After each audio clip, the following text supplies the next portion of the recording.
we go ask them for permission. We go ask the children who have disrespected us for permission to set the planet right. No, we're not going to do that. We're going to set the planet right. And we will not ask for the permission of black people who have found Uncle Tomism as their most primary personality. We're not asking them for their permission either. This cannot be a democracy or a demobcracy where the mob goes crazy and runs over the minority of intelligent people. That makes no sense. We've allowed this type of thinking to permeate our planet. That's nonsense. Because a mob of people agree, then everybody got to go along with it. Well, what if the mob come up with something wrong? And ain't never been situations where a mob of people have been got together and came up with something wrong? Look at Heaven's Gate. Look at Jim Jones. These mobs of people came up with the wrong idea. When you're talking about killing yourself and taking your own life, look at the terrorists who are blowing up buildings and killing themselves and killing innocent people. There are democracies that came to those ideas. There are a mob of people who decided to perpetrate these acts. So the mob can be wrong.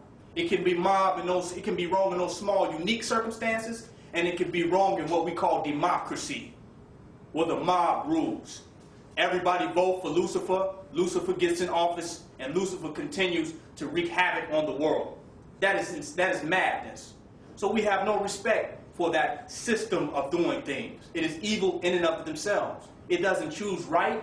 It chooses majority over what is right. It would even look over what's right, avoid what's right, and ignore what is right because the majority ruled, because the majority agreed. What type of madness is that? It's either right or it is either wrong. Yes, sir. There's no such thing as the mob agreed that we do this. And then they decide that when they want to, not to even go with the mob. They say, well, I'm the president. I'll just do what I feel like doing today. What type of politics is this? How can we go along with this?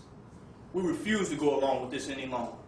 And we have the power to no longer go along with that. The power is invested within us. So I said that the black man is already president. We've already been given unique executive positions by the ancestors. We've already, by the creative forces of will, have already given us a unique position. We're already executive rulers. We just refuse to stand up and take the positions. Today we are taking on those positions. We're already presidents to preside over our people and to determine the destiny of our society and to the destiny of humanity based on righteous principles. We're already in those positions. But we're waiting on the permission of other men who've already showed what they would do when they're in power. They've already showed what they're going to do with power. You leave it to them, and what do? Go and destroy other human beings because they feel like it. Come on now, we're not going along with that anymore. So if Barack Obama wants to rule as a black man, the maker and owner of the planet Earth, nation now in, rule as a true compassionate, evolved, sentinel being, rule from that perspective. Rule by going out and doing the work, doing real charitable work. Don't hide behind images. Don't hide behind falseness. Get out and help the people. Get out and help people. It's more than flattery speeches. It's about pulling up your wrists and pulling up your sleeves and going out and doing the work of changing humanity and changing the condition of society. So that's what I have to say about the Barack situation.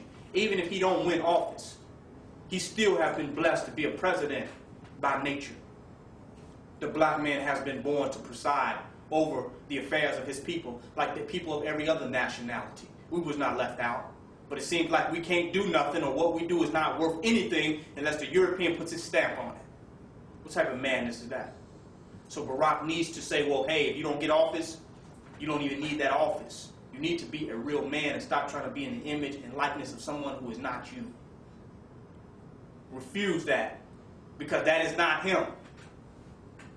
That is not who we are.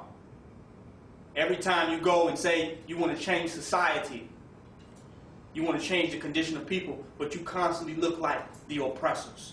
You constantly look like the person who is oppressing society. You've taken on the materialistic, gluttonous image. So how do you change society without changing your own behavior, without changing your own culture, without changing your own customs? How can you convince me that you're changing society when you're taking on the customs of the man who is oppressing society? You